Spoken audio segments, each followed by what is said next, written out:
fail at this case, and I will split you up. No snake has set foot in Zootopia in forever. It's called a hustle, sweetheart. Unlikely do uncovered a conspiracy by Mayor Bellwether today. Anniversary of the invention of Zootopia. You can't be here. Whoa, Fox and Bunny. Would be even better. Really? All right, to the kid. Wilde later joined the ZP. Hailed the two during celebrations for the 100th anniversary. For the kid. Oh, you're a saint. Well, thank you so much. Here you go, either leg. Or both. I don't care. My hog rod! This is a snail brain!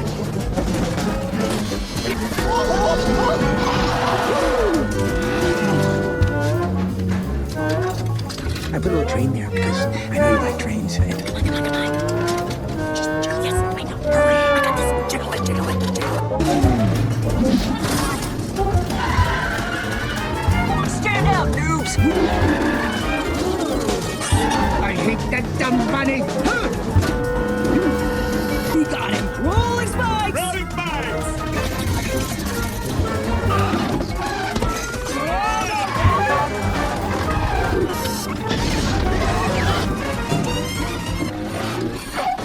Shine. Roll out the red carpet. Please. Starting soon, residents can...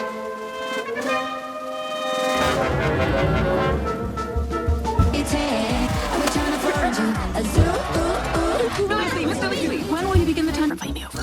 Foxes are solitary. And look, we go. Only reason we are here.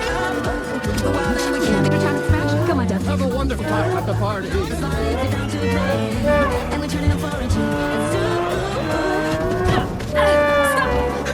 Like who knows?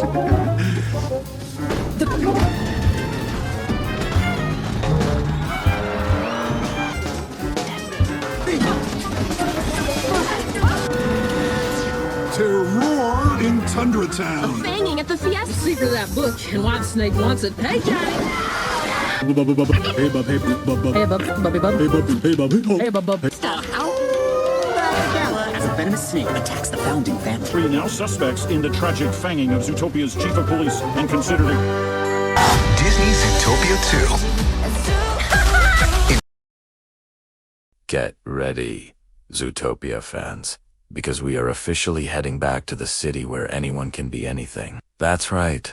Zootopia 2 is finally on its way, and we've got all the juicy details you've been waiting for. It's been a long time coming, but the wait is almost over, with a scheduled release date of November 26th, 2025.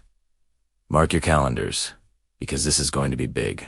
So, what's the story this time? After solving the Night Howler case and becoming celebrated heroes, our favorite duo, Officer Judy Hopps and Nick Wilde, are back on the beat. But their partnership is about to face its toughest test yet. A mysterious new character, Gary DeSneck, slithers into Zootopia, and his arrival throws the entire metropolis into chaos. This isn't just some small-time troublemaker. His appearance kicks off a massive, citywide mystery that only our top cops can solve. To crack this new case, Judy and Nick will have to go deep undercover. This means we'll get to explore brand new, never-before-seen districts of Zootopia. Imagine the possibilities.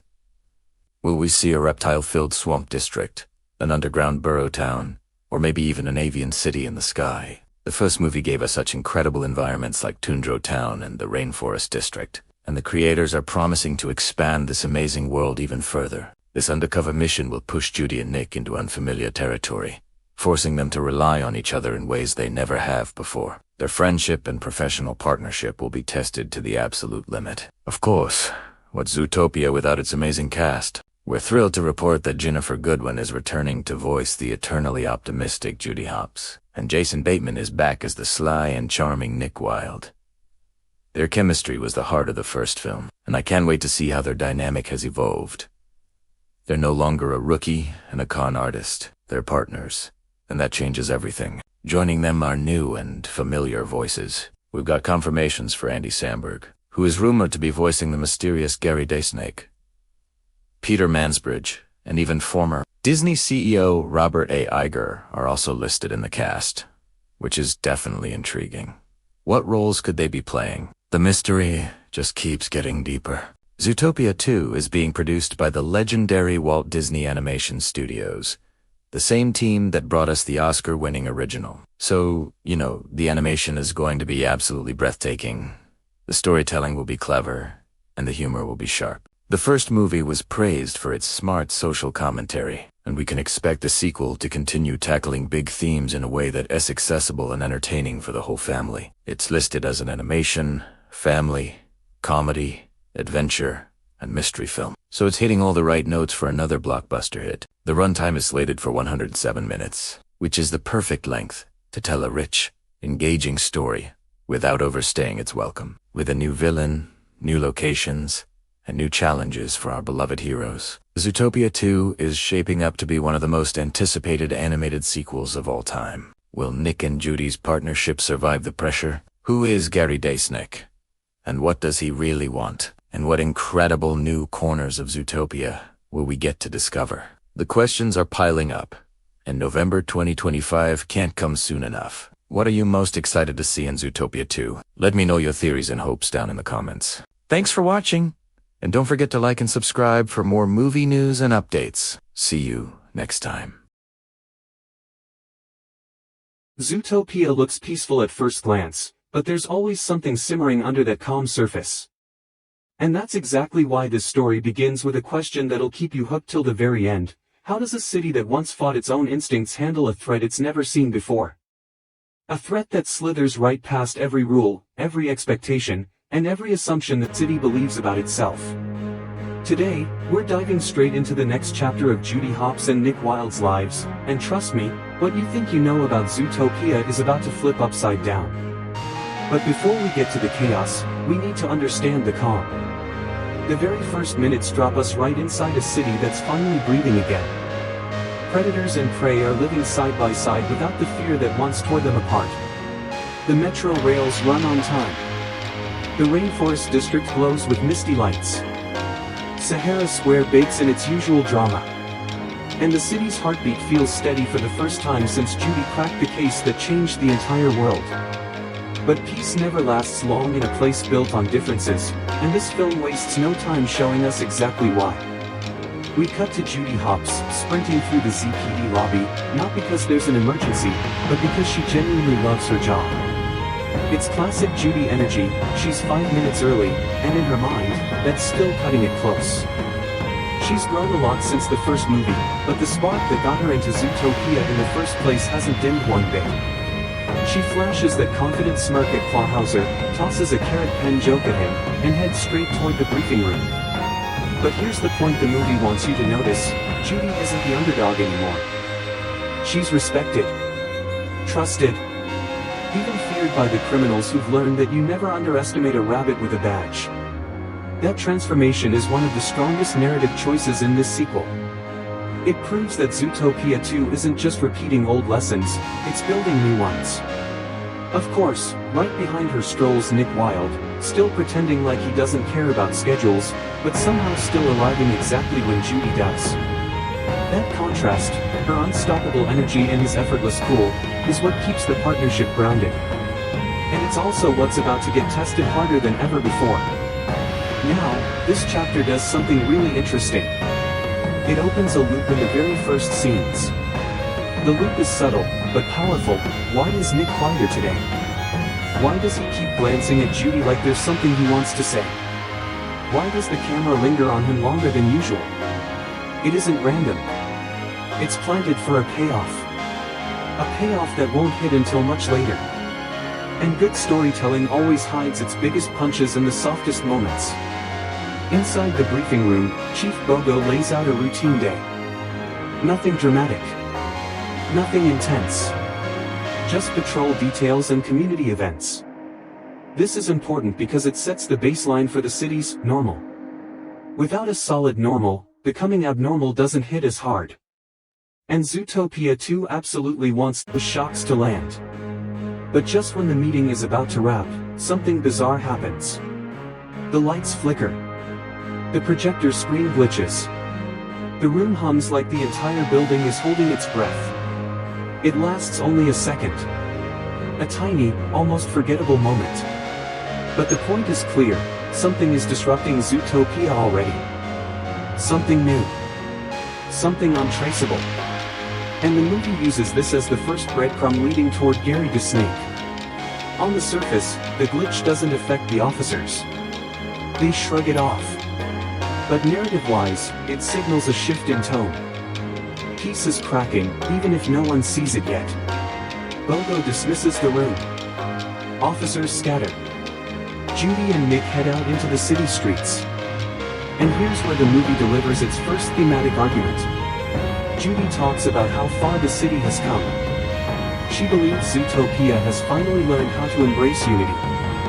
She believes the worst is behind them. And that optimism isn't naive. It's earned. Judy fought tooth and nail for it. She deserves to believe the world can stay good. But then Nick counters her with a simple line that shapes the entire film. The world doesn't stay fixed, carrots. It bends. Sometimes it bends toward the light. Other times, not so much. That's the thesis of Zootopia 2 right there. Change never stops. Progress never rests. And no matter how evolved a society becomes, it's always one spark away from chaos. Their conversation, though playful, is layered with that truth. Judy wants stability.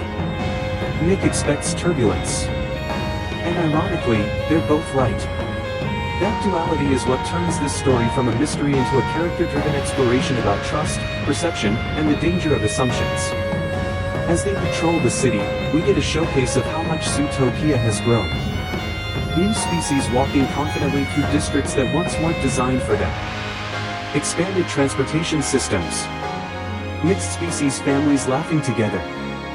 It's beautiful. It's symbolic. And visually, it sets the tone for a story that's about to challenge all of this progress. The narration uses these moments to underline a key point. The best time to strike a city is when it believes it's safe. And that's exactly when Gary the Snake slithers into the narrative. But hold on, this chapter isn't about his introduction yet. That comes in chapter 2. What chapter 1 does is create curiosity without giving any answers. It opens the question, what kind of threat can shake a city that seems unshakable? As Nick and Judy stroll through the marketplace, Judy stops to help a couple of smaller animals who got knocked over by a careless rhino trying to rush to work. She does it instinctively, with warmth. Nick watches her, and there's a soft moment where he genuinely admires how she still cares, even after everything the city put her through.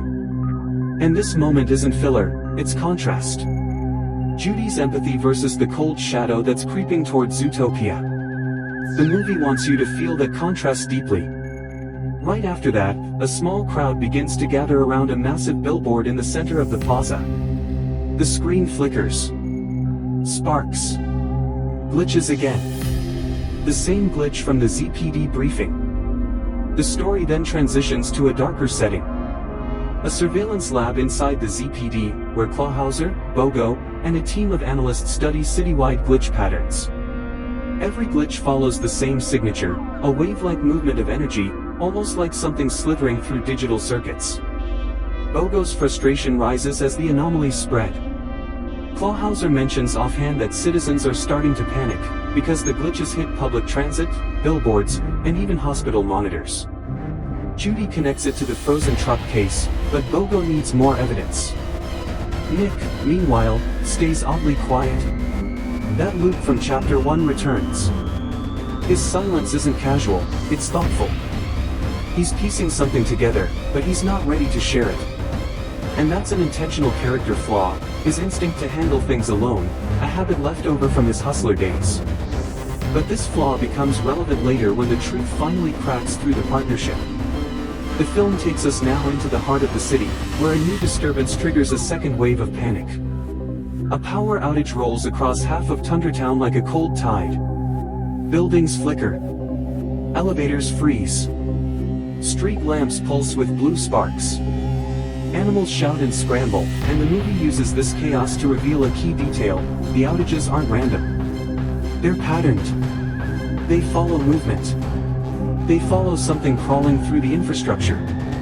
Judy and Nick race toward the blackout's epicenter. The visuals turn colder, darker, almost metallic. The sound design becomes heavier. A deep bass drum vibrates through the streets as if something is burrowing beneath them.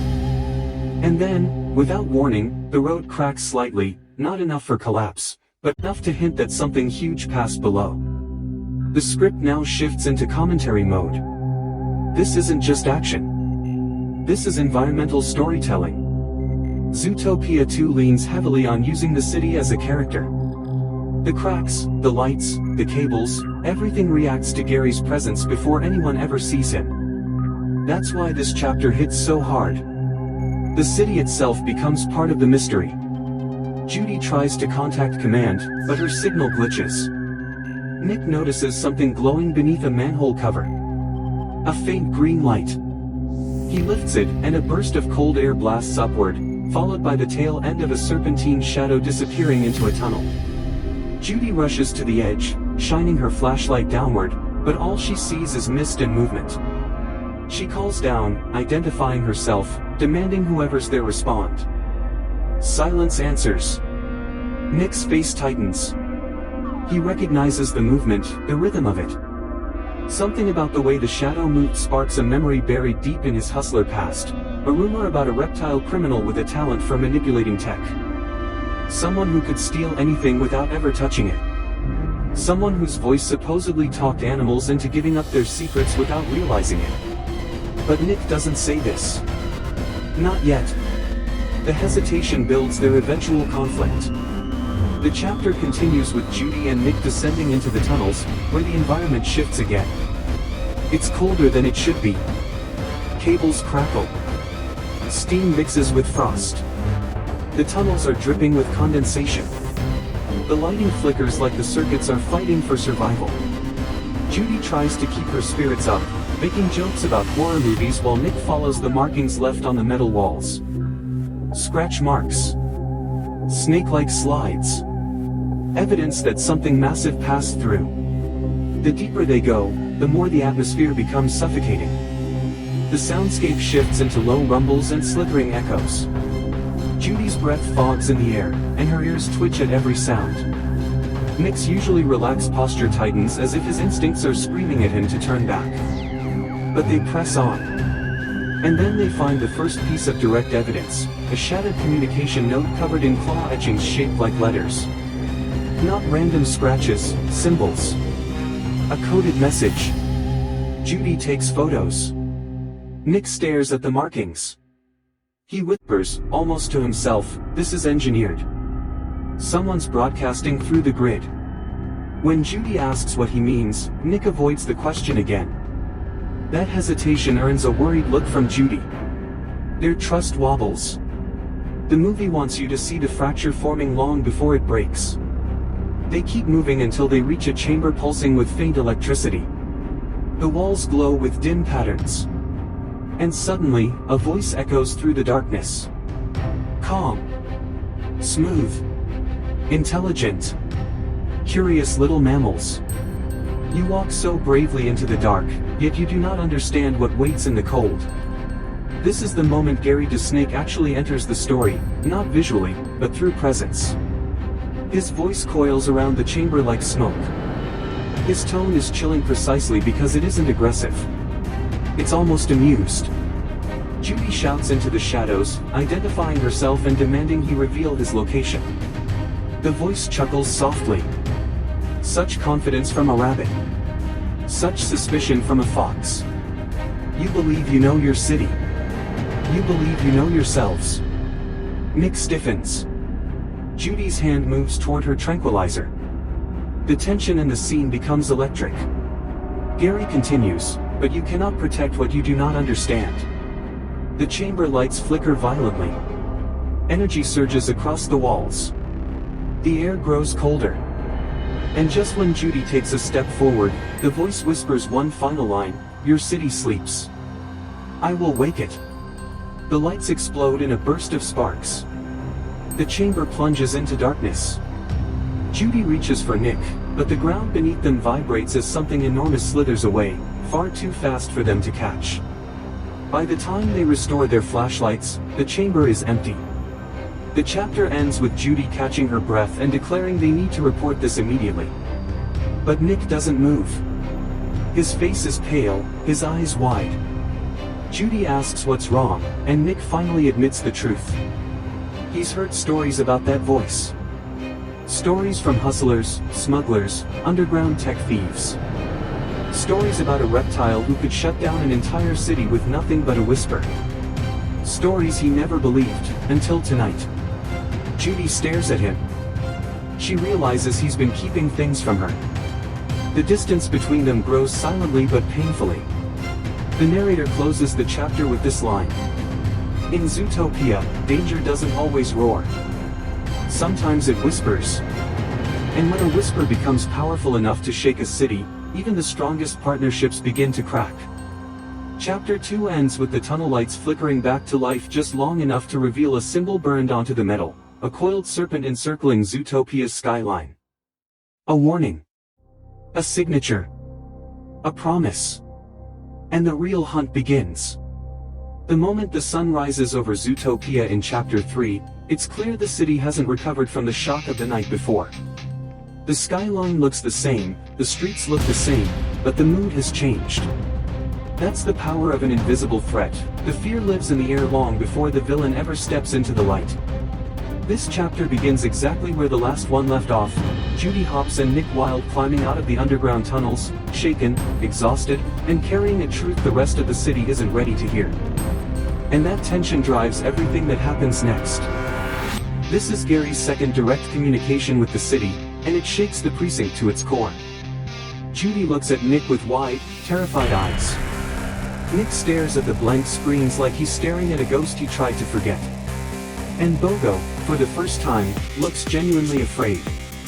The movie transitions into a montage of citywide panic, animals crowding stores, buying flashlights and emergency supplies, parents rushing their children home from schools, council members scrambling to control public messaging. News channels loop the same phrase, Zootopia faces an unprecedented technological threat. But no one knows who is responsible. Rumors about the serpent spread quickly, and panic seeps into every district like spreading ink. Judy and Nick, now back on the streets, follow new clues from the latest outage. They trace the glitch patterns to a massive communications tower located between Tundra Town and the downtown business district. When they arrive, they find the tower partially frozen. Thick ice crystals grow along the metal supports in unnatural patterns, forming spirals and symbols identical to the cipher they discovered underground. Judy approaches the ice, touching the edge with her glove. It burns cold. Nick circles the tower, scanning the patterns. Suddenly, they hear movement from above. Judy draws her tranquilizer. Nick takes a defensive stance. But instead of a figure emerging, the lights at the top of the tower flicker, dim, and then form the silhouette of a serpent's head. Not a real head, an illusion made of glitching light. A mocking greeting. And then Gary speaks again, his voice amplified through the frozen machinery. Curiosity makes you brave. Fear makes you predictable. Judy demands he show himself. Gary chuckles. He says he prefers to watch from the dark. He tells them Zootopia is a city built on illusions of harmony, and he intends to break those illusions by removing the systems that keep the animals comfortable. Comfort breeds blindness, he says. Blindness breeds complacency. And complacency hides the rot. Nick can't stay silent anymore. He steps forward and shouts, asking what Gary wants. Gary calls Nick by name. This sends a shock through Judy. Gary says Nick used to be interesting, a fox who understood how fragile order really was. He mocks Nick for becoming a cop. He claims Nick betrayed his own instincts to play hero for a city that never trusted him to begin with. Nick flinches. Judy's anger ignites instantly. She fires back, defending Nick and accusing Gary of hiding in shadows because he fears facing anyone directly. Gary responds with chilling calm. I fear nothing. But you should. The tower erupts with sparks. Ice shatters. A surge of energy knocks Judy and Nick off their feet. Gary vanishes again, leaving behind a pulsing symbol carved into the tower's metal surface, a serpent swallowing its own tail, forming a loop. A cycle. A message. He's not just attacking systems. He's completing something. The emotional weight hits both characters differently. Judy becomes even more determined. Nick becomes quieter, more anxious, more conflicted. Their dynamic tilts back and forth like a scale struggling to balance. Judy pushes forward with relentless optimism. Nick holds back with instinctive caution. And that duality becomes the heart of the chapter's storytelling. The final sequence of Chapter 3 shows the city from above, lights flickering, systems failing, animals panicking. Gary speaks through one final audio glitch that echoes across public screens as the chapter closes. The first system has fallen. The others will follow. Judy stares out across the city with fierce resolve. Nick stands beside her, shaken but unwilling to step away. Their partnership feels heavier now, stretched thin by secrets, fear, and the growing realization that Gary isn't just planning to disrupt Zootopia, he's planning to break it. And Chapter 3 ends with one last line of narration. Some villains strike with claws. Others strike with fire. But the most dangerous strike with ideas. And Gary DeSnake's idea is simple: unravel the city, and watch what falls out of the pieces. The deeper you go into Zootopia, the more the city starts to feel like a living puzzle, constantly shifting, constantly hiding something new behind its polished smile. And on this particular night, that puzzle feels sharper than usual. You can sense it in the air. Something's off. Something's waiting. And Judy Hopps knows it better than anyone. She doesn't say it out loud, but she feels it. Nick, of course, notices. He always does. He reads her like a billboard. They stand outside Precinct 1, watching the city glow in colors that seem way too cheerful for a night filled with questions they don't yet know how to ask. The streets pulse with neon ads and drifting conversations, but it all feels like a distraction. Like noise meant to keep them from hearing what's underneath. And Judy finally says what she's been trying to avoid. Nick, none of this makes sense. He smirks, that sly fox confidence masking the fact that he's just as worried. Carrots, everything in this city makes sense if you tilt your head far enough. Then he leans in, lowering his voice. Or if you look in the places nobody wants you to. And that's exactly where they're heading tonight. What makes this chapter matter, the reason it's the turning point, is that Judy and Nick aren't just following evidence anymore. They're stepping into an entirely different world inside their own city. A world that Zootopia pretends doesn't exist. A world Gary DeSnake came from. And if you think you know Zootopia, the clean streets, the polished towers, that anyone can be anything, dream, this part is where you learn that dreams always have shadows. Their undercover mission begins in an alley behind Sahara Square. Nick says it's the perfect starting point because nothing screams legitimate intel exchange like a dimly lit alley that smells like lizard tacos. Judy rolls her eyes, but she knows he's easing the tension. And honestly, it works. But once they put on their disguises, because going undercover means blending in with the criminal world, not standing up like cops, they shift into different versions of themselves. Nick becomes Red Claw, a hustler with a dangerous reputation he absolutely made up on the spot. Judy becomes Stripes, a streetwise scout who supposedly bites first and negotiates later. It's ridiculous, but in a city where animals reinvent themselves every day, ridiculous sometimes gets results. And the first thing they need is access. Not to information, but to the people who trade it. As they walk deeper into the back alleys, you see Judy studying every mural, every symbol spray painted onto brick walls. These symbols don't show up in tourist guides or city records. They're codes. Street marks. Warnings. Quiet ways of saying, this block belongs to someone. Nick points at a coil-shaped icon wrapped around a crown. Notice the pattern? He asks. Judy nods. Gary's people. That's the moment it clicks.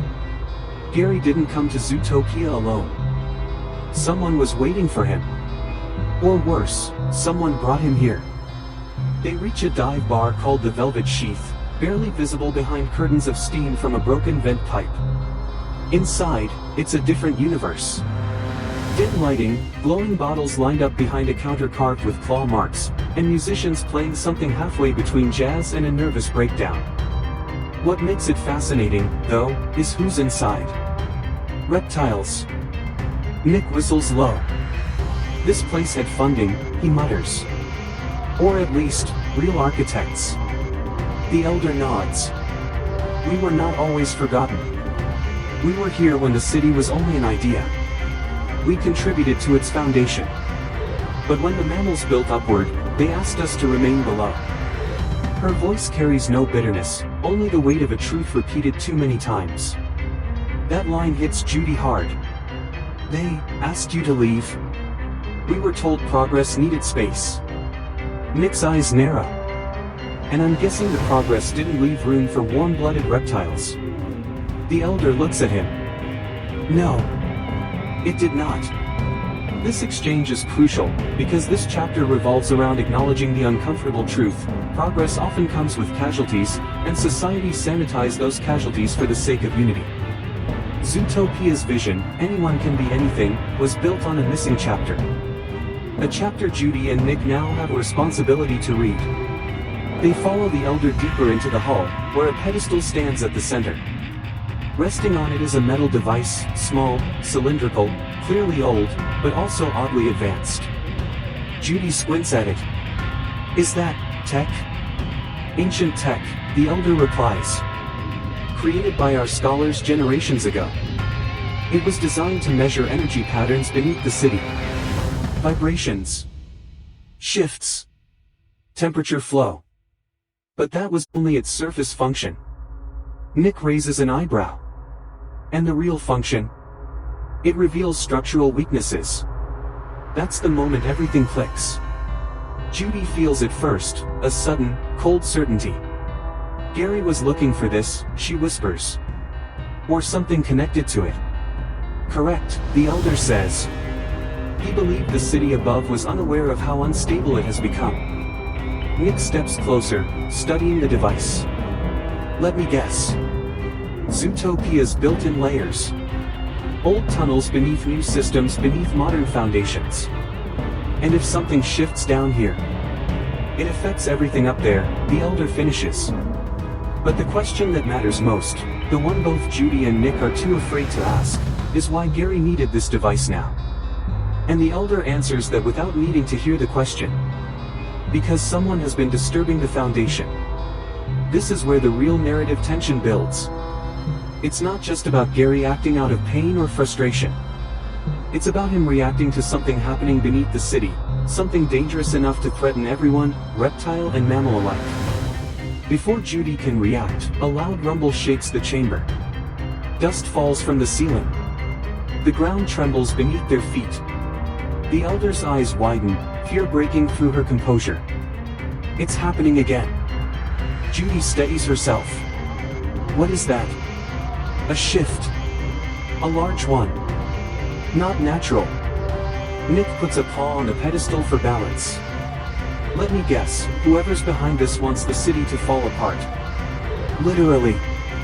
The elder nods. Gary believed so. He believed the mammals would never listen. So he sought proof. But when he discovered the truth, someone hunted him. That single line changes the entire context of the investigation. Gary wasn't running from the law, he was running from someone who wanted him silenced. The elder signals for them to move quickly. There's something you must see.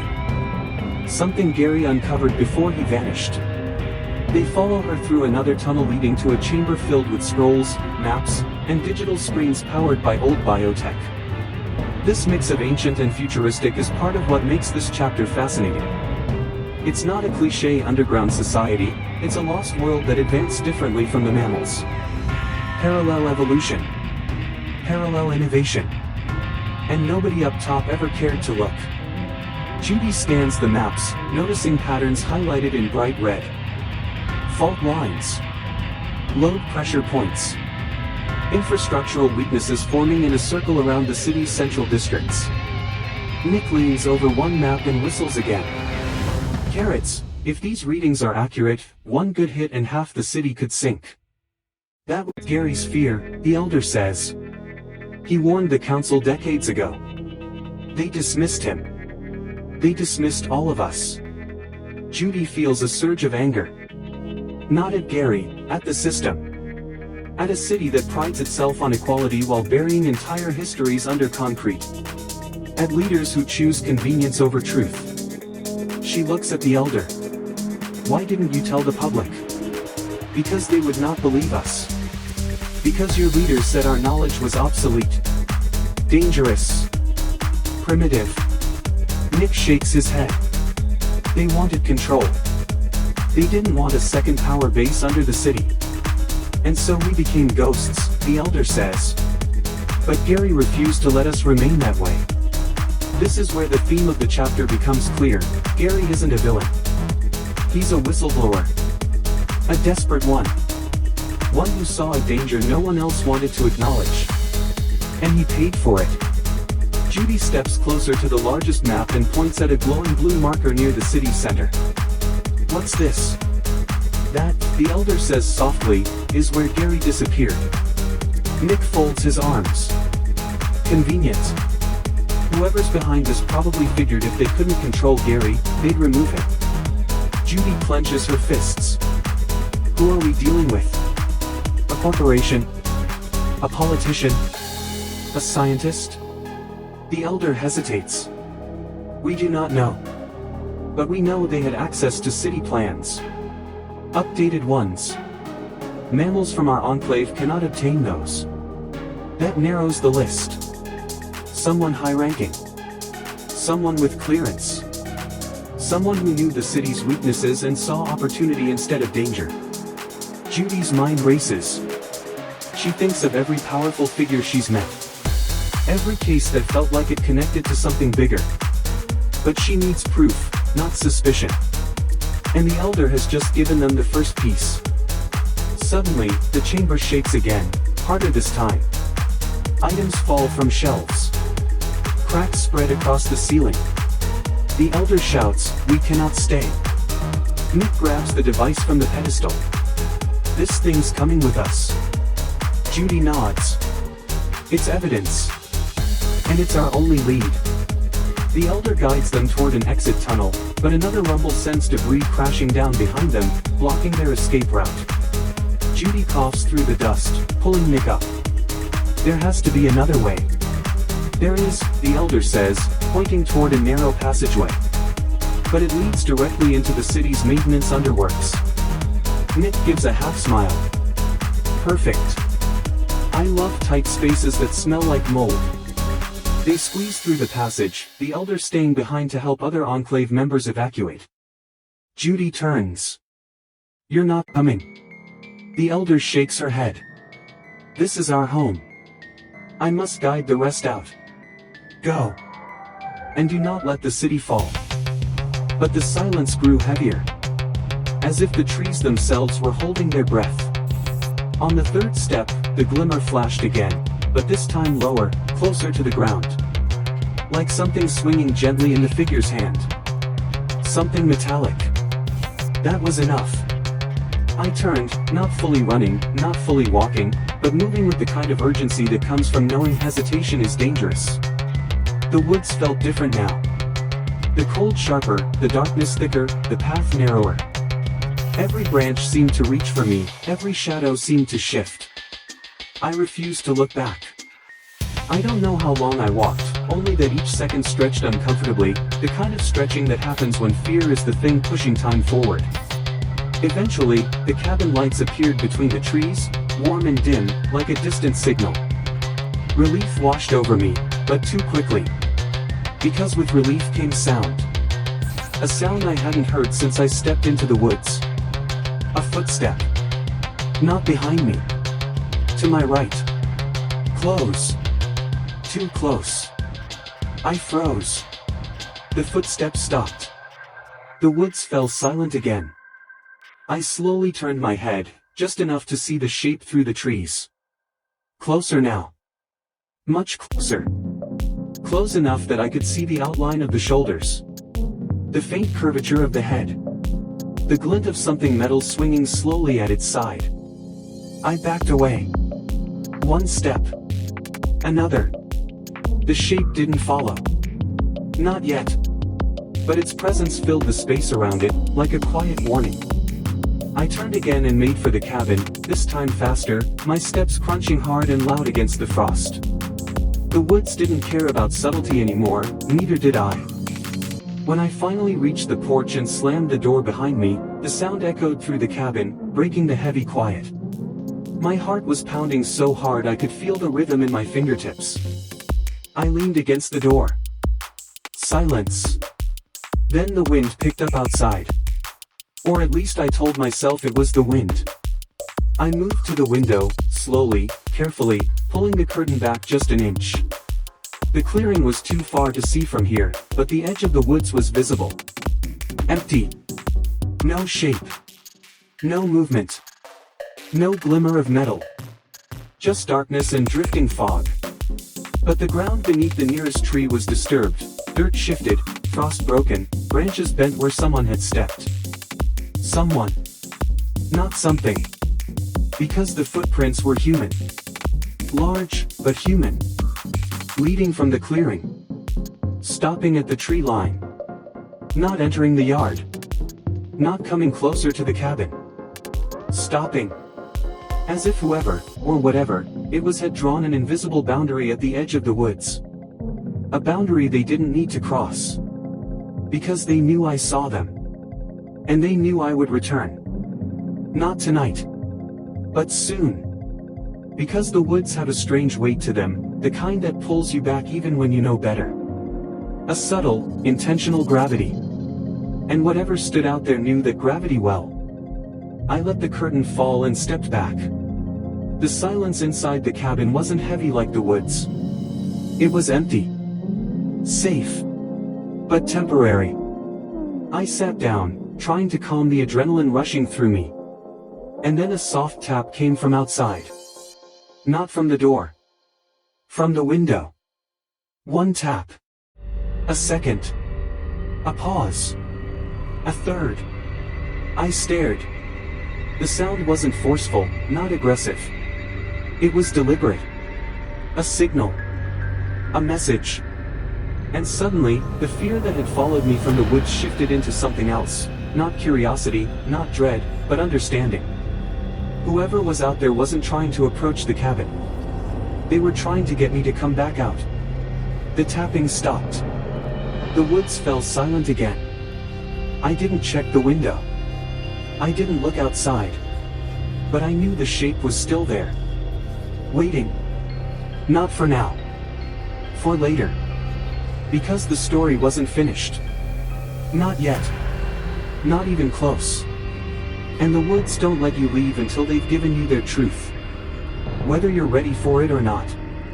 I sat in the dim cabin, listening to the silence stretch long and thin, until eventually it settled into something softer. Something patient. The woods would call again. And next time, the shape wouldn't need to stand at the tree line. Because next time, I would walk toward it willingly. Not out of fear. Not out of curiosity. But because the truth was already unfolding, one quiet step at a time, leading inexorably deeper into the darkness. And some truths are only revealed to those who dare to keep walking. Even when something waits in the shadows. Even when the silence grows heavy. Even when the glimmer of metal flashes in the night. Because once the woods choose you, they don't let go. Not ever. The morning came reluctantly, as if the sky itself had debated whether it should bother returning after the night I just lived through. The sunlight crept through the blinds in thin, hesitant lines, not bright enough to warm the room, but enough to remind me that the world outside my window hadn't collapsed into the shadows entirely. I lay awake long before the light arrived, staring at the ceiling, replaying the sound, the slow, deliberate tapping at the window. It echoed in my head like a metronome marking time in a room that no longer felt like mine. Sleep had drifted around me but never dared settle. Every time my eyes began to close, the memory of the shape in the woods stepped forward again, calm and silent, as if it had found a way into the corners of my mind. And now, even with the daylight spreading in thin ribbons, I couldn't shake the sense that the woods were still watching. I sat up slowly, rubbing the stiffness from my neck, my bones aching from tension rather than rest. The cabin felt too quiet. Morning quiet is supposed to be gentle, a kind of invitation to start the day. But this quiet felt like the aftermath of something unspoken. Like the silence after a confession that still lingers in the air. As if it had sunk into the trees. I shut the door and leaned against it, breathing heavily. The pendant was still lying out there. Waiting. A piece of a story that wasn't finished. A story I was now part of. And as I stood in the dim cabin, the ticking clock suddenly sounded too loud, as if every second was counting down to something inevitable. Because the woods had made their move. And the next move would be mine.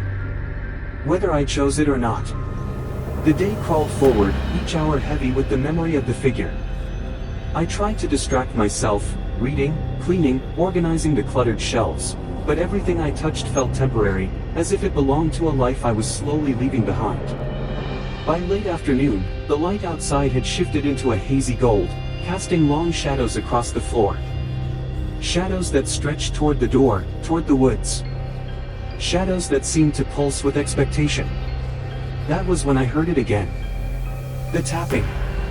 Not at the window this time. At the door. 3 slow taps. A pause. A fourth. My heart lurched. I froze. The tapping came again. The same rhythm as before. Deliberate. Measured. I stepped toward the door, each movement cautious, as if the air itself might shatter. I didn't open it. Instead, I pressed my ear against the wood. Silence.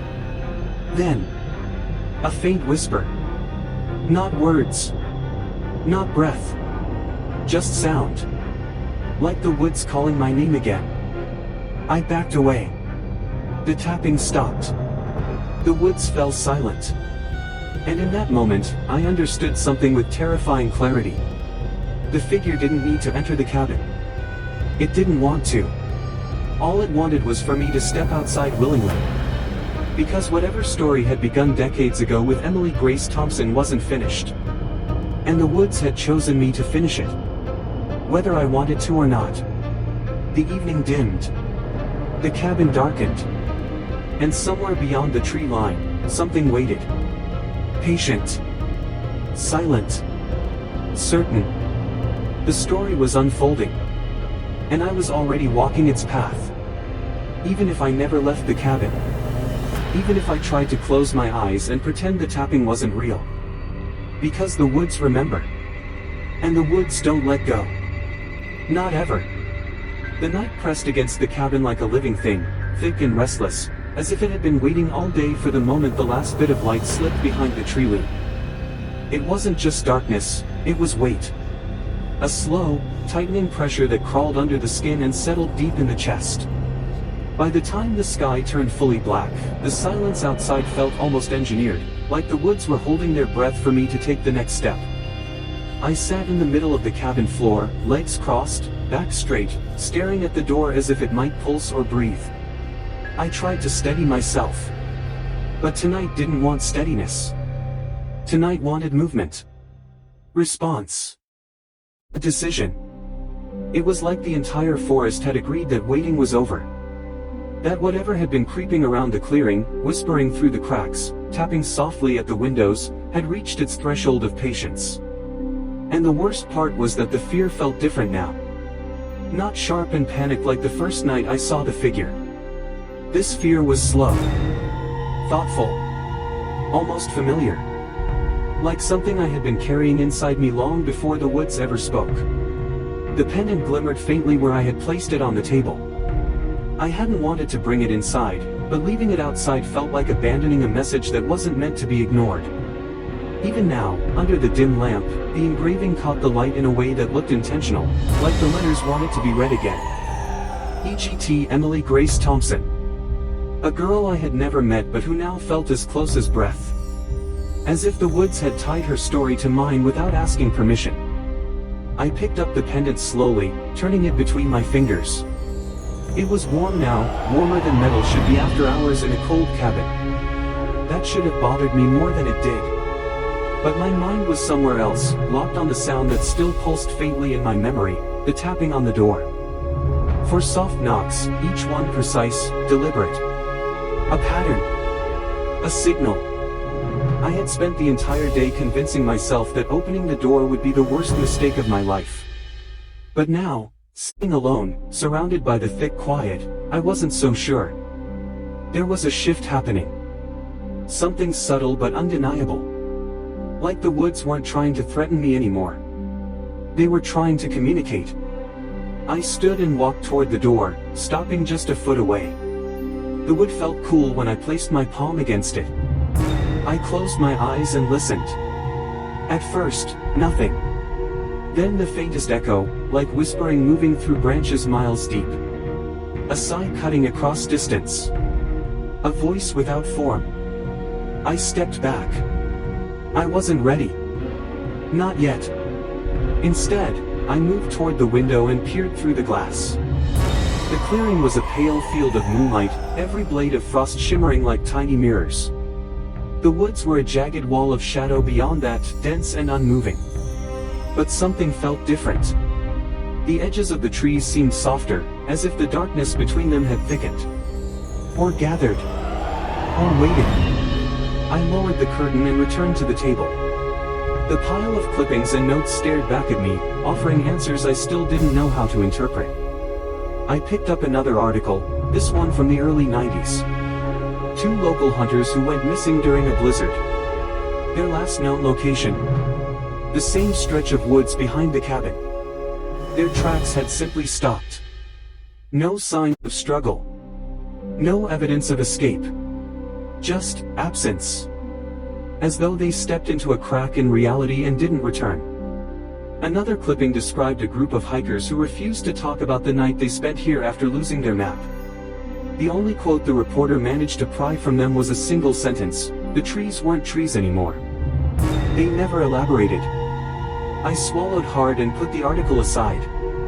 Something about all of it, the disappearances, the whispers, the figure in the trees, kept pointing to the same truth: whatever lived in those woods didn't want victims. It wanted participants. Witnesses. Someone to continue a story long abandoned. I felt a tremor ripple through the cabin floor. So subtle I almost thought I imagined it. But the pendant vibrated faintly on the table, confirming it wasn't my imagination. I grabbed it instinctively, and as my fingers wrapped around the metal, the whispering outside intensified, still faint, but undeniable. The woods were calling again. I moved toward the back door, the one facing the forest directly. I didn't open it, just stood there, gripping the pendant so tightly my knuckles ached. My breathing slowed. My heartbeat steadied. And for a moment, just a fleeting, breath-sized moment, I felt something close to clarity. The woods weren't after me. They were after the truth. A truth buried beneath decades of silence.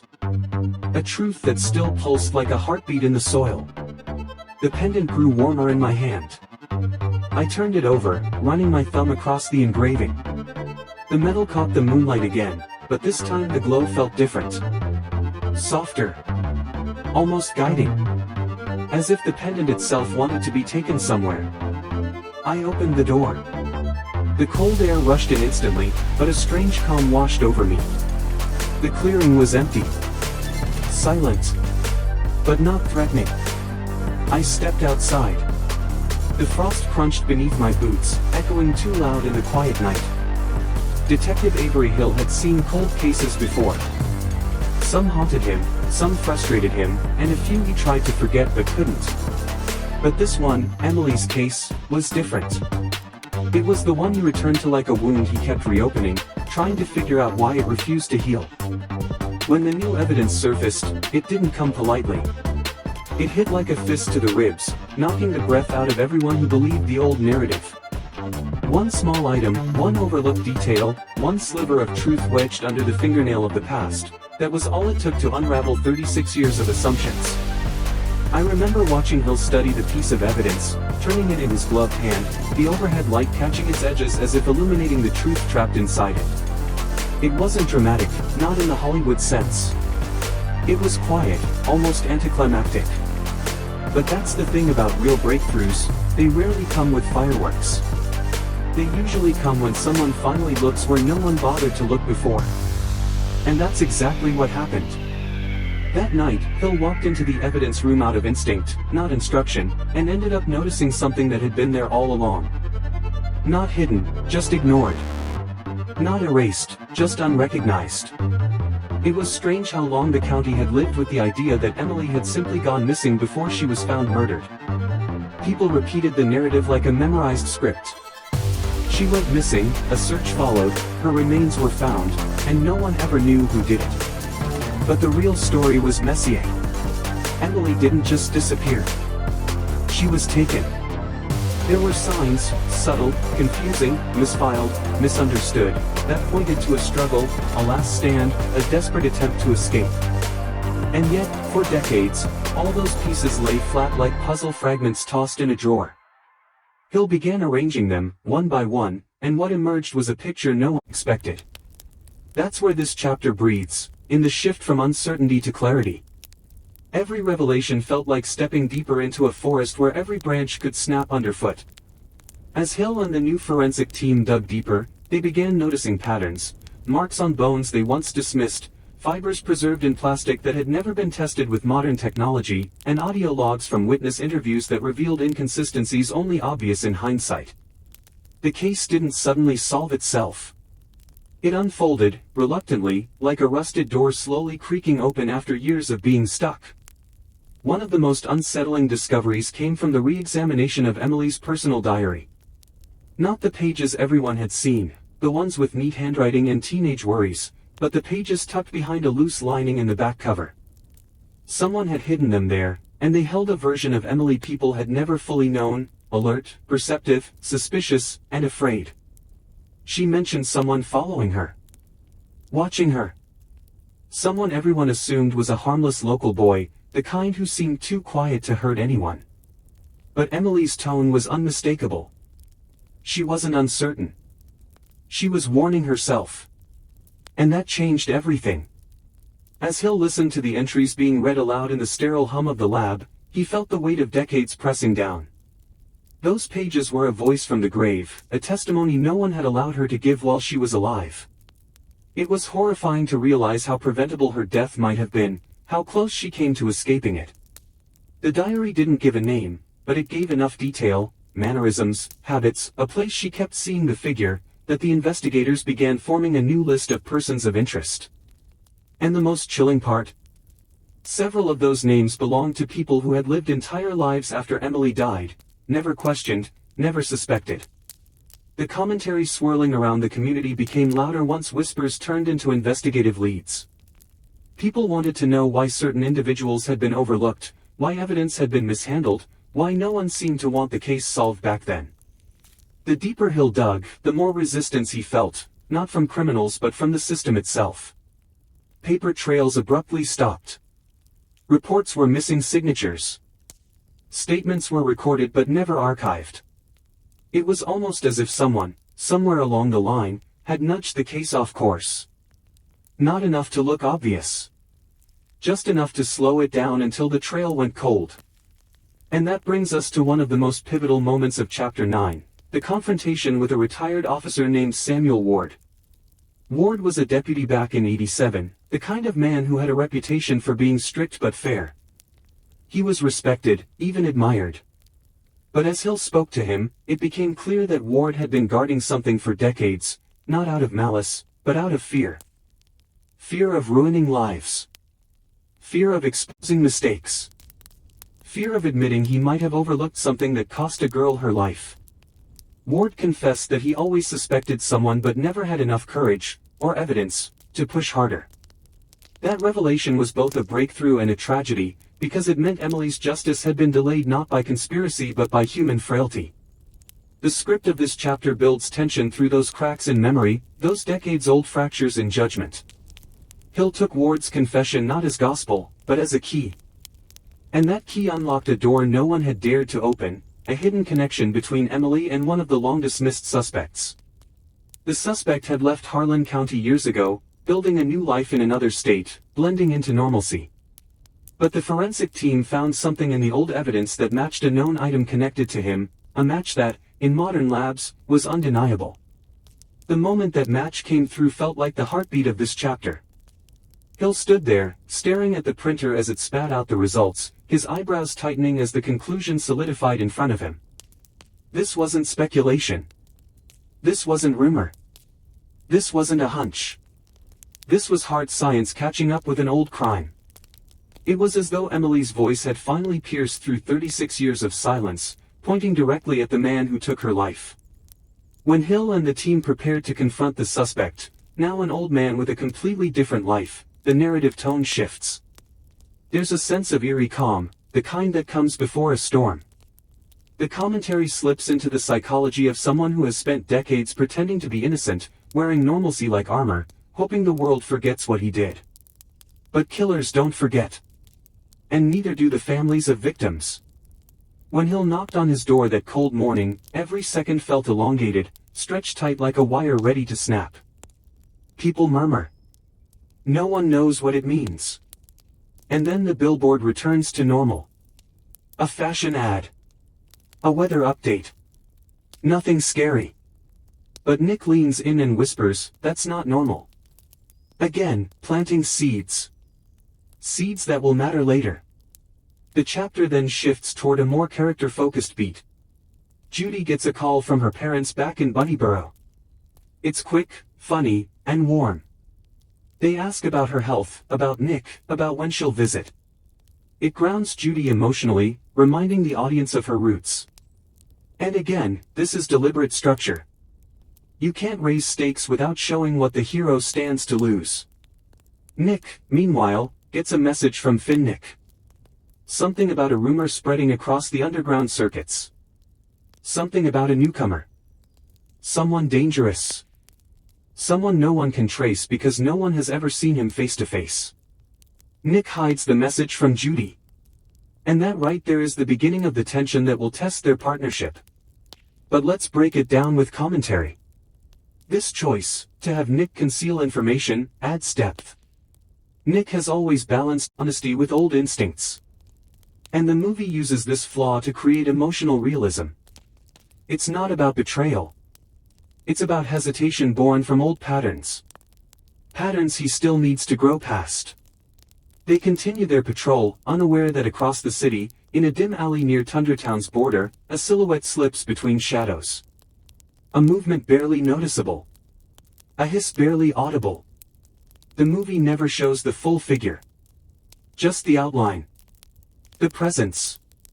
A snake-like glide that makes the viewer's stomach tighten without ever revealing the identity. That's how you introduce a villain without revealing anything. You scare with absence, not presence. And the contrast between Judy's optimism, Nick's intuition, and this unseen threat creates a thematic triangle that will define the entire movie. As the sun sets, Zootopia lights up like a neon jungle, and Nick cracks a joke about buying dinner before Judy drags him to another patrol call. They laugh. Their dynamic feels strong. But the camera shifts upward, toward a screen glitching once more, this time longer, louder, almost like something trying to break through. And then it stops. Silence. The city continues. But the audience now knows, the piece is an illusion. This chapter ends with a final line from the narrator, the line that sets the tone for the entire 107-minute story. In a city built on trust, the greatest danger isn't the enemy you see. It's the one you assume you understand. And with that, Chapter 1 closes its loop, leaving the viewer with a single thought. What's coming next will challenge everything Judy and Nick believe about themselves, and each other. Gary DeSnake enters Zootopia like a rumor before he ever becomes a reality. The city doesn't see him yet, but it feels him. That's the magic of a great antagonist. They arrive slowly, like a shift in the weather. Chapter 2 picks up right when things begin to go wrong, and the story wastes no time tightening the tension. The day that began with Judy and Nick joking through the marketplace now pivots into a sense of unease spreading through the streets. The clever part is how the film doesn't rely on big explosions or loud threats. Instead, it shows small disruptions, subtle clues, hints that a force unlike anything Zootopia has faced before is crawling closer. The chapter opens with an overhead shot of the city at night. Neon glows through the smog in the rainforest district. Traffic hums. The streets pulse with life. Yet, for the first time, there's static in the soundtrack. A faint electrical buzz. A tremor in the background score. It's filmmaking language at work, telling the audience that something is interfering with the world's equilibrium. And that interference is Gary DeSnake. The camera glides down toward the Tundratown border, where the temperature dips and the air becomes sharp. Judy and Nick are responding to a strange disturbance call, repeated electrical spikes detected across several districts at the same moment. Nothing violent, nothing destructive, but enough to raise eyebrows back at the ZPD. Judy sees it as just another call, Nick sees it as a thread worth pulling. Here, the script establishes the central tension of this chapter, intuition versus optimism. When they arrive at the scene, they find a crowd of animals gathered around a frozen delivery truck that's covered in frost from the inside out. A white mist pours from the edges of the doors, and the air feels colder than Tundratown's natural climate. Judy questions the driver, a trembling Arctic fox whose voice shakes so much it's hard to tell whether he's cold or terrified. His story isn't violent or dramatic. It's unsettling. He claims he saw something moving inside the shadows of his inventory, something long, thin, and fast. Something that hissed. Judy listens carefully, jotting down notes, keeping her voice calm. Nick circles the truck slowly, examining claw marks on the frost. But he notices something else that Judy misses, heat distortion around the edges of the frost, like something extremely cold moved across something extremely hot. Doesn't add up. It shouldn't exist naturally. Nick points it out, and Judy smiles like she's seen him go into investigative mode 100 times. In her eyes, it's just Nick being Nick. But the movie wants you to see the difference. Nick isn't joking here. He's focused. And that shift in tone is deliberate. The truck driver mentions one more detail, a voice. A whisper. Something speaking softly from the dark. A calm, controlled tone that shouldn't belong inside a frozen container of goods. And he repeats the exact words he heard, "Your city sleeps too deeply." That line hits like a warning shot at the audience. It's the first verbal fingerprint of Gary DeSnake. And here's where the commentary becomes crucial. This line isn't just a threat. It's philosophy. It introduces Gary not as a brute force, but as a thinker. Someone who sees the world differently. Someone who intends to challenge the city's identity. Disney villains shine brightest when they carry a different worldview, and Gary's worldview is built on disruption. He believes stability is a lie. He believes order masks weakness. And he intends to unravel Zootopia until its true nature emerges. Judy tries to reassure the driver, explaining that odd cases pop up occasionally. But Nick leans close to her and murmurs, "He's not lying." It's one of the rare moments where Judy suddenly feels the seriousness beneath Nick's humor. The moment is small, but it lands emotionally. The partnership is shifting, and the film wants you to notice it. The script opens with a shot of the ZPD headquarters. Officers rush around with folders, tablets, and steaming cups of coffee. Rumors of outages and unexplained cold surges have spread faster than the official reports, and the city is already doing what cities do best during uncertainty, jumping to conclusions. Some blame the weather systems, some blame fault power stations, and some blame conspiracy theories that make absolutely no sense, but fear doesn't need logic. It just needs momentum. And momentum is exactly what Gary DeSnake has created without even showing his face. Judy walks into the briefing room determined to report everything she and Nick found underground. But before she even speaks, it's clear the atmosphere has shifted. Officers whisper. Screens flicker. Chief Bogo stands at the front of the room with a rare expression of concern instead of authority. Judy takes a deep breath, but the moment she mentions a voice in the dark, something inside the room cracks. Officers who've been on the job longer than Judy has been alive glance at each other nervously. A few roll their eyes. Others stiffen like they know exactly who she's talking about but don't want to admit it. Nick keeps his gaze low. He doesn't speak. He lets Judy lead, which is unusual. Normally he'd be the one adding commentary, humor, or sarcasm. But silence clings to him like frost, and Judy knows something is off. This contrast is intentional, character development through restraint. The film uses Nick's silence to show how deeply Gary's presence hits him, far deeper than Judy realizes. When they finish explaining, Bogo exhales slowly. He doesn't dismiss the case, but his skepticism shows. He wants evidence, visuals, physical traces, anything they can present. Judy tries to show the images she captured underground, the symbols, the frost marks, the glowing circuitry. But when she syncs her device to the main display, the images glitch, distort, and vanish. The room gasps. This isn't normal tech failure. It's sabotage. Nick mutters, almost under his breath, he's inside the grid.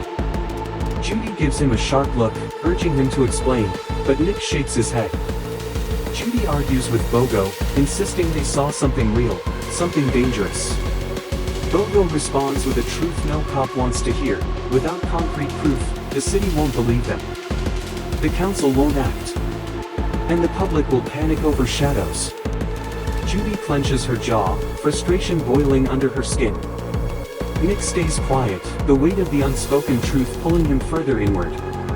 This tension between Judy and Nick grows throughout the chapter, but it isn't loud or dramatic. It's subtle. It hides in the pauses, the non-verbal beats, the shifts in their dynamic. A partnership that once felt effortless now feels fragile, and that fragility becomes another layer of conflict in the story. The film shifts scenes to the heart of the city, where crowds gather around malfunctioning billboards that flash images of static, symbols, and a faint serpentine pattern that disappears before anyone can record it. News crews swarm the area. Sensational headlines roll across screens. A rhino reporter claims a mysterious hacker serpent is terrorizing Zootopia. Another reporter insists the outage is proof of an underground rebellion. The media frenzy becomes a character of its own, fueling confusion and accelerating the fear. Commentary-wise, the movie uses this sequence to show how quickly information distorts. Judy and Nick's investigation becomes twisted before their eyes, and the city spirals into a chaos created not by violence but by rumor. That's the genius of Gary the Snake, his power lies in making others unravel themselves. Meanwhile, Judy decides to follow the only lead they have, the coded markings they found underground. She tracks down an expert in underground languages, an elderly tortoise named Telmo who once worked as a cryptographer. His office sits on the edge of Sahara Square, filled with dusty scrolls and outdated holoscreens. Telmo listens intently as Judy describes the symbols. Nick stands leaning against the wall, arms crossed, eyes narrowed as if trying to predict the verdict. Telmo analyzes the sketches Judy brought. His expression shifts from curiosity to worry. He recognizes the pattern. It's an old serpent cipher known to criminals who operated outside the city's laws decades ago. A code used by a group of reptiles who lived underground, specialized in tech manipulation and intelligence gathering. Judy pushes for names. Telmo hesitates, as though speaking the truth might bring danger into the room itself. Finally, he mentions one name, Gary the Snake. Hearing the name out loud sends chills through the air. Judy turns to Nick, expecting recognition, and she gets it, but not the kind she wants. Nick's ears flatten, his posture stiffens, and he avoids her eyes entirely. Telmo continues describing Gary as a ghost in the circuits, a figure who was rumored to dismantle systems rather than steal from them. Someone who didn't want wealth, but disruption. Someone who believed society's order was a cage waiting to be broken. Judy listens with growing dread while Nick sinks deeper into discomfort. This is where the chapter's core emotional moment unfolds. Judy confronts Nick as soon as they leave Telmo's office. She demands to know what he's not telling her. And Nick finally breaks the silence. He admits that years ago, before he became a cop, he heard stories from hustlers, smugglers, shady contacts, about a serpent who manipulated systems for fun, who slithered through wires and networks like a living virus. Nick knew the rumors but never believed them. Until now. And that admission hits Judy hard. Not because Nick knew, but because he didn't tell her sooner. Judy's frustration sharpens into hurt. She asks why he hid this from her. Nick responds with honesty that surprises even himself. He says he wasn't sure the stories were real and didn't want to drag her into something he didn't fully understand. Judy fires back that partnerships require honesty, especially now. Nick counters that honesty is hard when the truth feels like a nightmare returning from a past he wanted to forget. And that emotional conflict becomes the centerpiece of this chapter. The film cuts away to the city suffering more disruptions. Traffic lights malfunction. Water systems glitch. Railway gates freeze mid-operation, causing long lines of commuters stranded on platforms. And in each of these scenes, hidden within the visuals, the audience glimpses subtle serpentine shapes in the circuitry, Gary's silent signature spreading like frost across the city's technology. Judy and Nick return to the ZPD with their new intel, but Bogo is overwhelmed. City officials are demanding answers, and without physical evidence, their claims sound far too dangerous to present publicly. Judy tries to convince Bogo that Gary is orchestrating something huge, something that could cripple the entire city if they don't act soon. Bogo tells her to slow down. Judy refuses. She argues that waiting is exactly what Gary wants. The tension escalates. Nick stands beside her but doesn't speak this time. He withdraws into himself, battling guilt, fear, and responsibility. As the argument intensifies, the lights in the precinct flicker. The air grows colder. Monitors freeze, showing static-filled versions of Zootopia's skyline collapsing into shadow. A whisper echoes through the room, not through speakers but through the circuitry itself. Still asleep. Officers freeze. Now, here's where the story shifts again, not into action, but into revelation. Because Fongtooth isn't some gang leader like Judy expected. He's a historian. A collector. An archivist of reptilian heritage. When they step into his room, it feels like a museum built out of secrets. Shelves lined with ancient scrolls, glass cases holding preserved artifacts, dusty maps detailing old migration paths. It's not what you expect from a reptile who has half the underworld whispering his name. Fongtooth sits in a leather chair that looks like it has its own history. He doesn't greet them with threats. He greets them with curiosity. Red Claw. Stripes. Interesting names. Nick grins, but Judy stays on task. We're looking for Gary the Snake. Fangtootha's expression changes instantly. Not fear. Not anger. Something heavier. Recognition. You're not the first to ask, he says. But you're the first who might deserve the answer. And here's where the commentary perspective matters. This scene isn't about finding Gary. It's about understanding what he represents. Because every antagonist has origins. Motives. Wounds. And you can't solve a case without understanding the story behind the villain. Fongtooth reveals something Zootopia never learned about. Before mammals built the city into a utopia, reptiles had their own settlements here. Their own culture, their own science, their own governance. But as the city expanded, the reptiles were pushed out or forced underground. Not by violence, but by neglect. By the kind of systemic erasure that happens slowly, invisibly, until the history books forget entire species. And Gary? He's the one who remembers. More importantly, he's the one who refuses to let anyone forget. Fongtooth pulls out an old map. A map that shouldn't exist. The lines reveal tunnels beneath Zootopia, tunnels untouched for decades. Tunnels that lead to a hidden enclave. Nick whistles, impressed. Judy's eyes widen, realizing this might be the key to everything.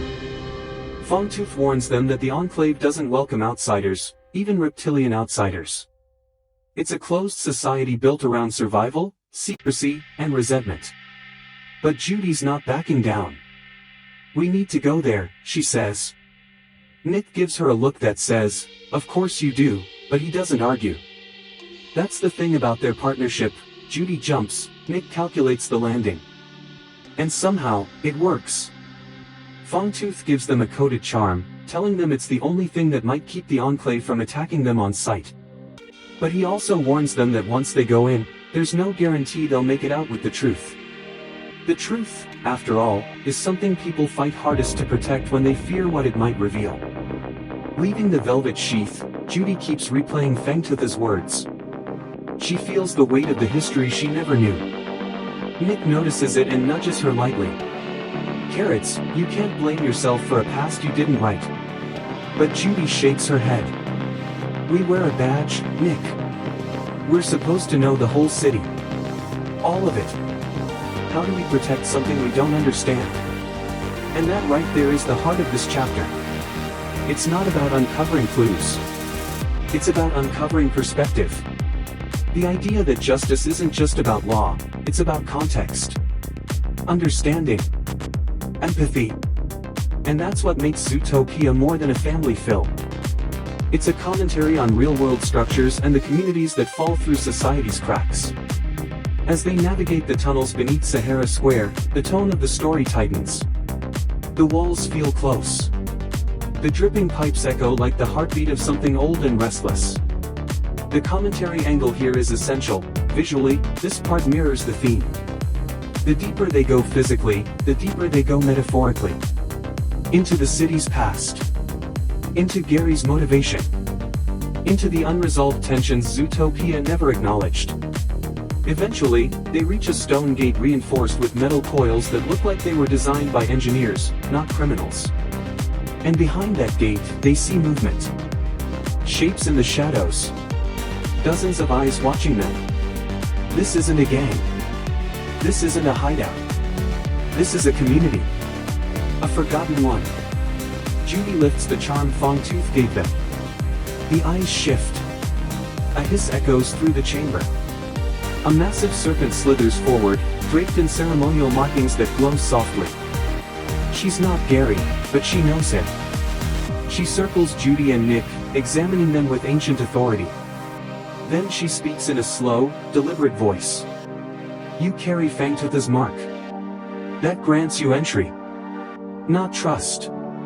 And this is where Judy's greatest skill, not her agility, not her combat, but her empathy, comes forward. She doesn't pretend to understand their struggles. She doesn't lecture. She simply says, we want to hear your story. And that changes everything. They're led inside, where Judy and Nick see murals painted across the cavern walls. Stories of displacement. Of innovation lost. Of leaders who tried to unite with the growing mammal population, only to be ignored.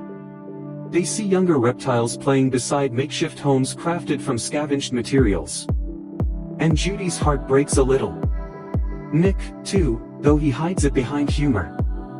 One elder explains that Gary believed the only way to reclaim recognition was to force the city to see them.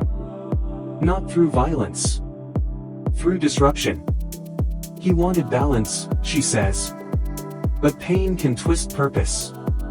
And that's where this chapter drives the central thesis. Gary isn't the villain because he's dangerous. He's dangerous because he's hurt. And hurt beings who feel unseen don't act predictably.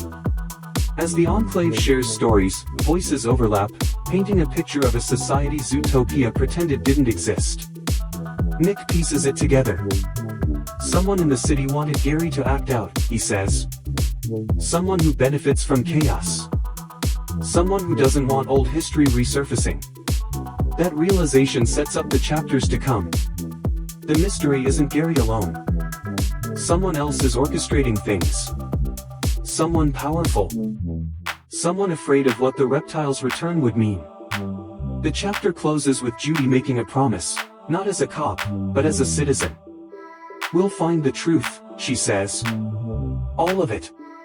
And we'll make sure your story is heard. The Enclave leader nods slowly. Then we will show you what Gary was searching for. And with that, a hidden door opens deeper into the cavern. A place no mammal has stepped into for decades. A place holding the key to the entire case. a place where the real mystery begins. The air inside the hidden chamber feels older than the tunnels behind them, like they've stepped into a memory trapped beneath the city for generations. The temperature drops slightly, not enough to make Judy shiver, but enough for her instincts to sharpen. Nick notices too. His ears tilt back just a little, the way they always do when he's preparing for something he can't predict. They walk forward, guided only by the soft glow of bioluminescent moss clinging to the walls. The reptilian elder moves slowly, her scales brushing against stone that looks hand-carved, not eroded. That detail alone tells you something important. Someone built this place deliberately. Carefully. With purpose. And that purpose, as Judy soon learns, is far more complex than she imagined. This part of the story is where the commentary becomes essential, because these chambers are not just architecture. They're arguments. They're evidence. They're the kind of hidden history that forces a city to question everything it believes about itself. Judy hesitates for just a moment. But she feels the responsibility on her shoulders now, not just as an officer, but as someone who has seen the truth. She nods and follows Nick into the darkness. The maintenance tunnel is cramped and slick with condensation. Pipes hiss overhead, sending bursts of steam into the air. Nick holds the device tightly, careful not to drop it. Judy takes the lead, guided by a mixture of instinct and determination. "This changes everything," she says. "Yeah," Nick mutters. And it makes the question even bigger. If Gary wasn't trying to hurt the city, what was he trying to stop? Judy stops walking. Not what? Who? And that's when they hear footsteps ahead. Not reptilian. Not friendly. Nick whispers, "Carrots, we've got company." A shadow moves across the tunnel wall. Then another. Heavy boots. Flashlights flicker in the distance.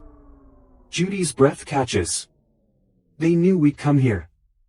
Nick grips her arm. "We can't let them take this device. It's the only proof we have." Judy nods. "We run on 3. 1, Nick whispers. 2, Judy breathes. They don't even reach 3. Because a voice echoes from the shadows, calm, controlled, cold. "You two have seen too much." The chapter ends here, right at the moment the truth stops being theoretical and becomes dangerously real. The enemy is no longer a mystery. They're here, in the tunnels, blocking the way out. And Judy and Nick, armed with nothing but a relic device and the weight of newly discovered history, have to make their escape before the city above becomes the next casualty of a plan far bigger than they ever expected. The night had a strange weight to it, as if the air itself was thick with unfinished stories. When I stepped outside the cabin, the first thing I sensed wasn't the cold, though the cold was sharp enough to bite through the jacket I'd stubbornly refused to replace, but the silence.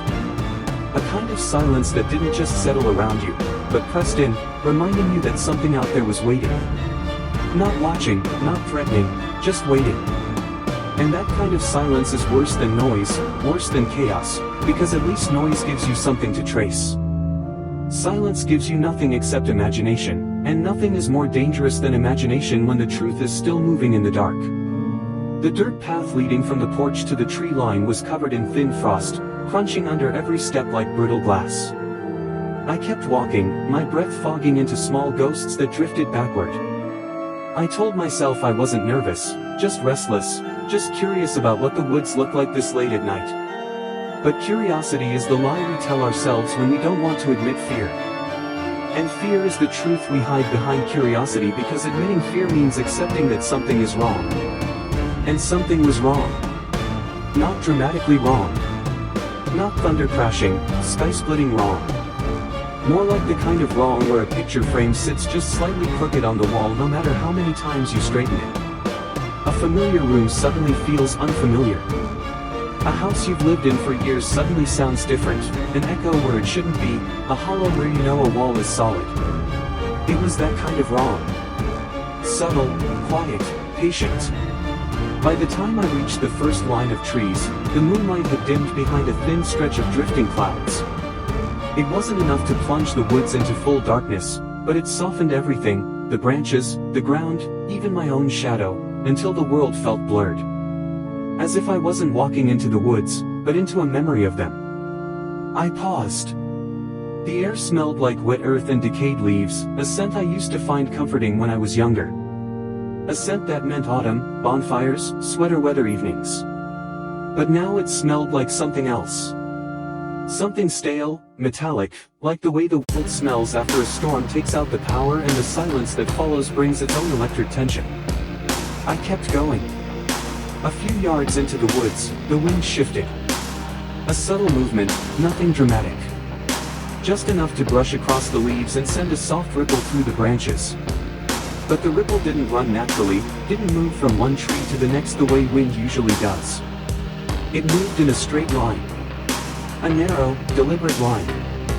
As if something, not the wind, was walking deeper inside, brushing the branches aside as it passed. My breath caught, just for a second. I told myself it was an animal. A deer. A fox. Maybe even a stray dog from one of the nearby farms. Animals lived in the woods, that was normal. What wasn't normal was the unnatural rhythm of the movement.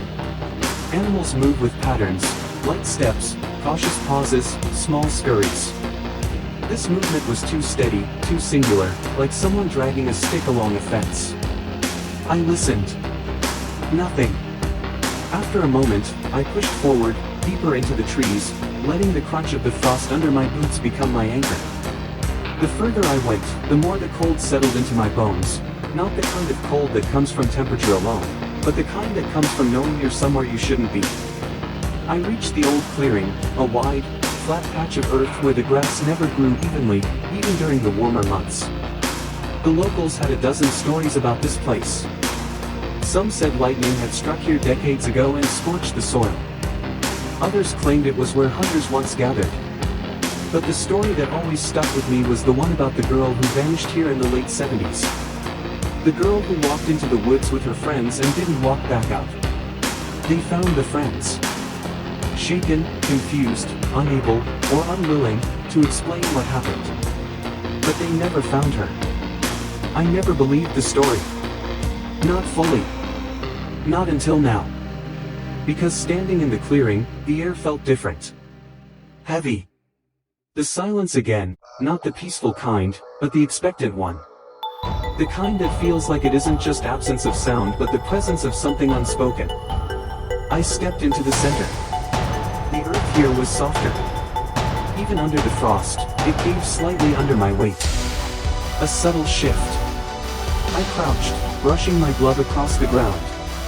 The dirt was disturbed recently. Newly disturbed.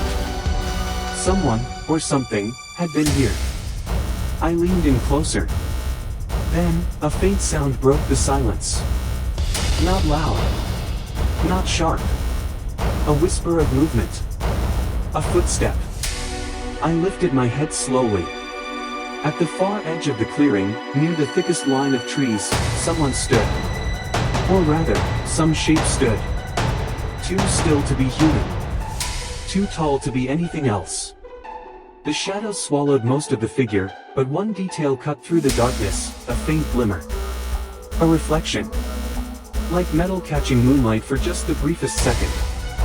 My breath stalled again. The shape didn't move. It didn't tilt its head. It didn't shift its weight.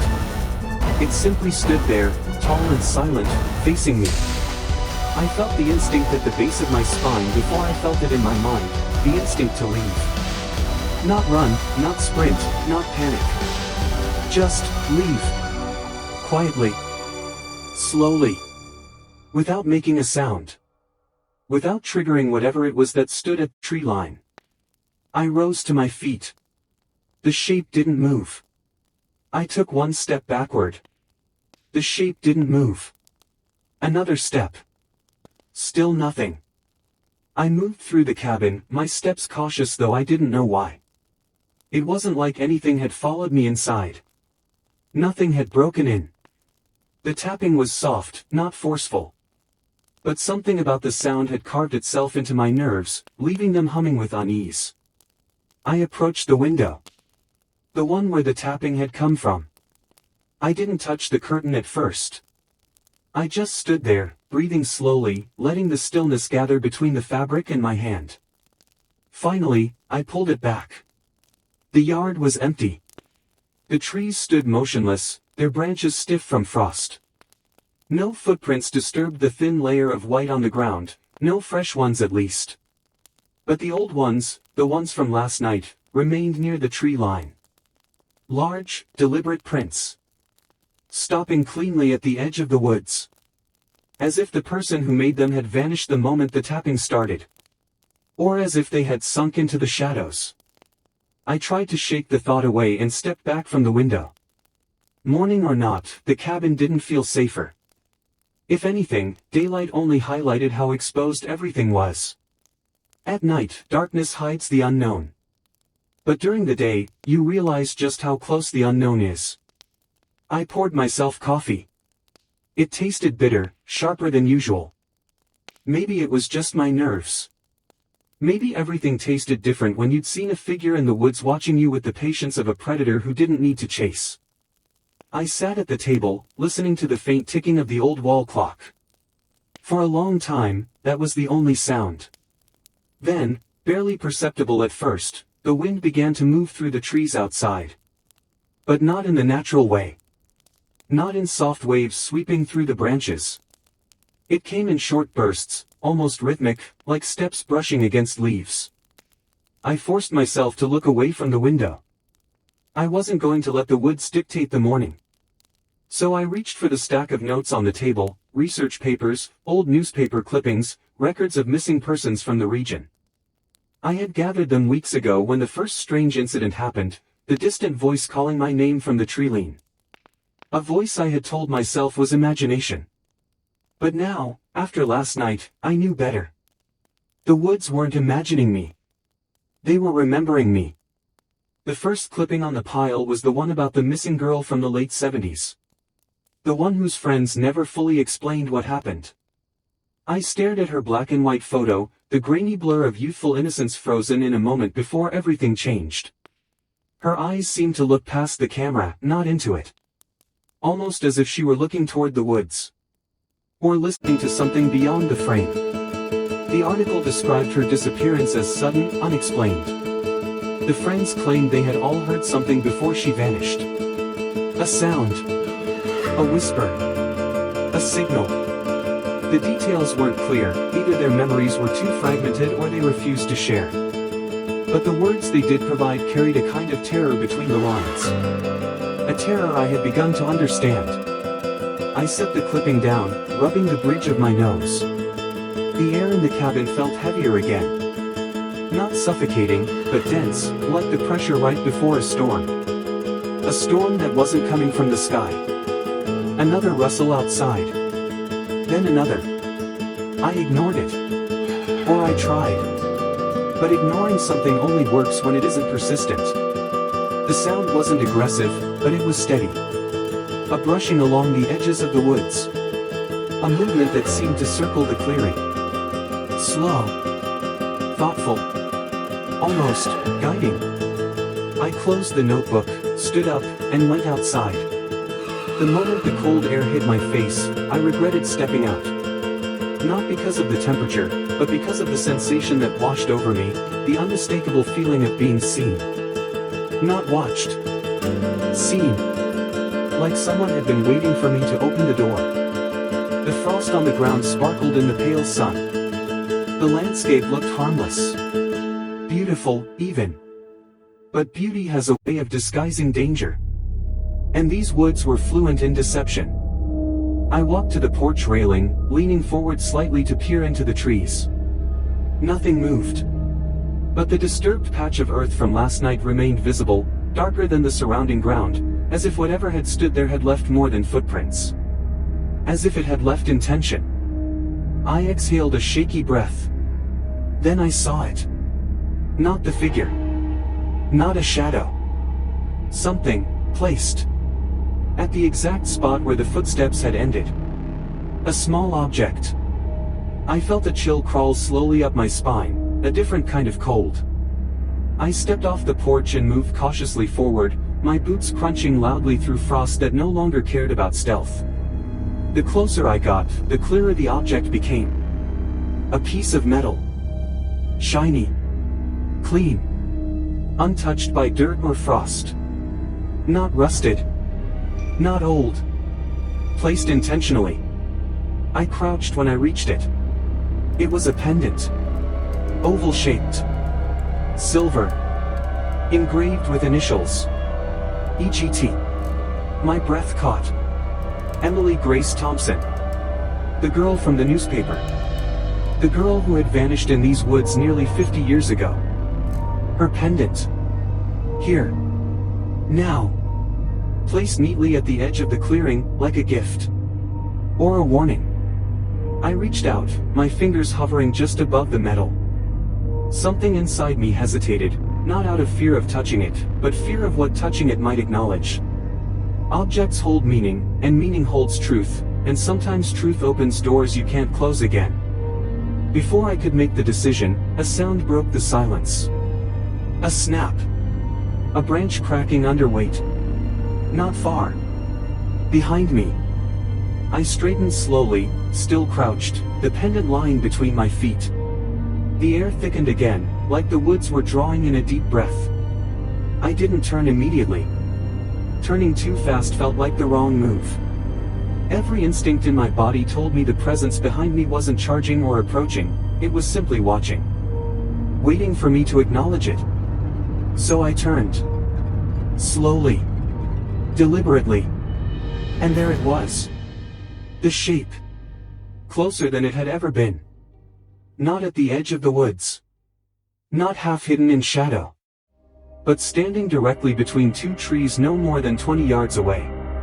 Tall. Still. Silent. The glint of metal was visible again, something dangling from its hand, catching the morning light. My mind raced.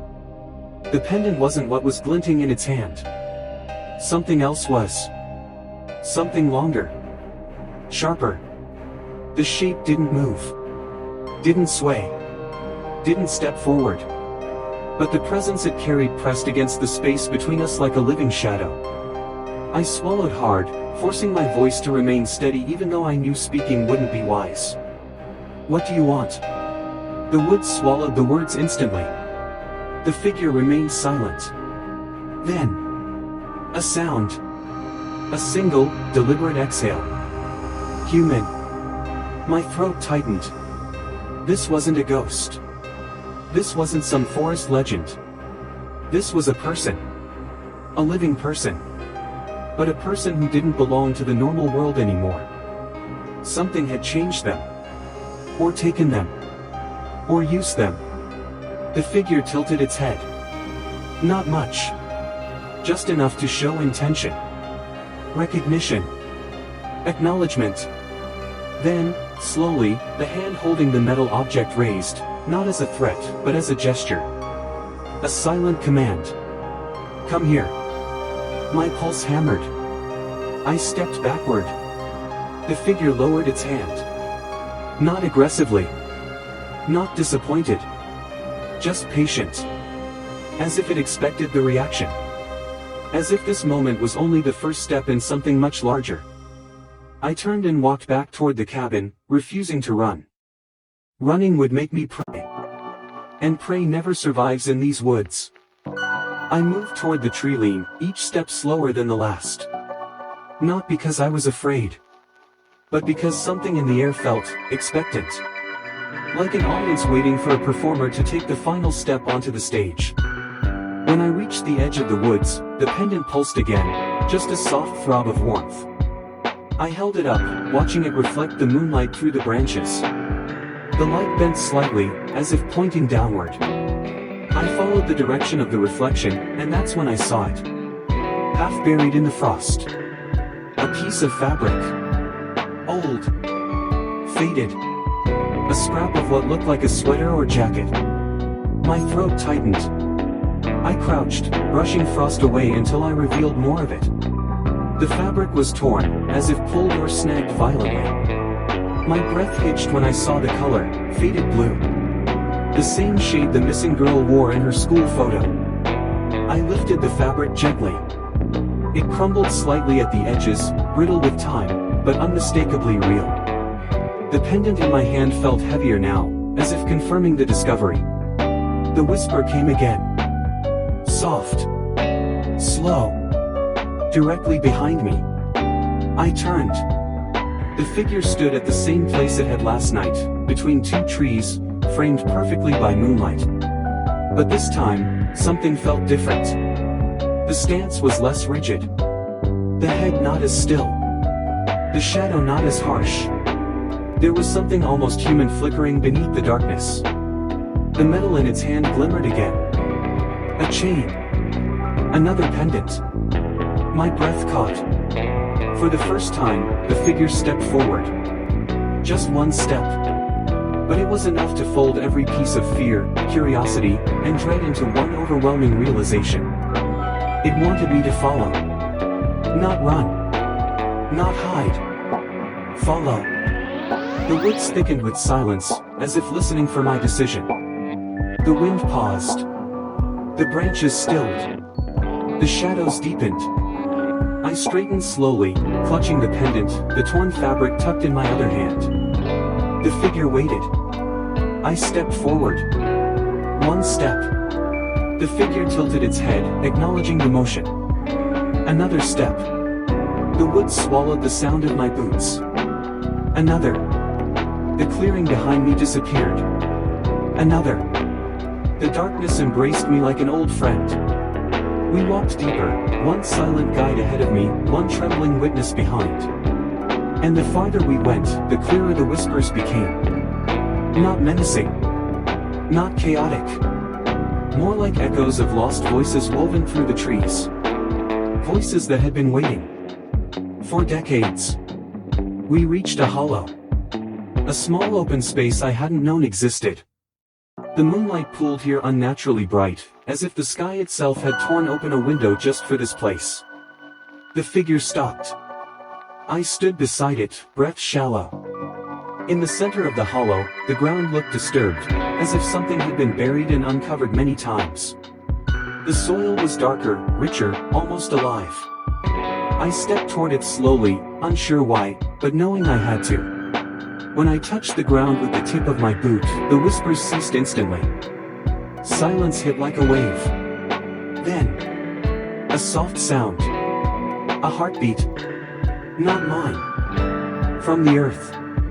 The figure stepped beside me and raised the chain in its hand.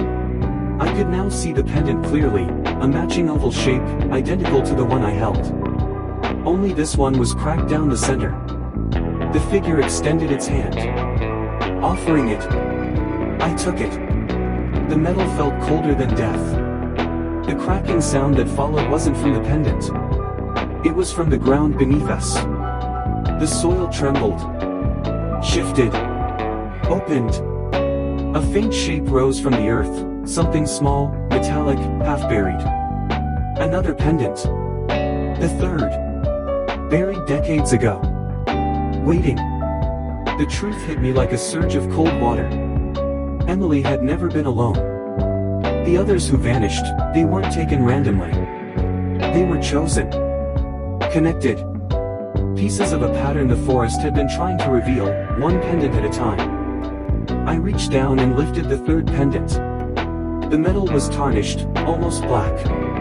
But the engraving was still visible through the grime.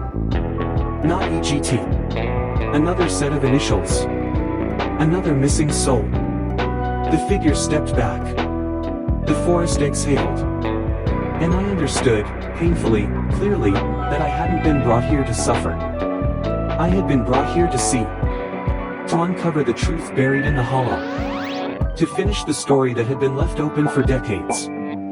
As the ground settled and the whispers returned, now gentle, almost grateful, I knew chapter 9 had already begun.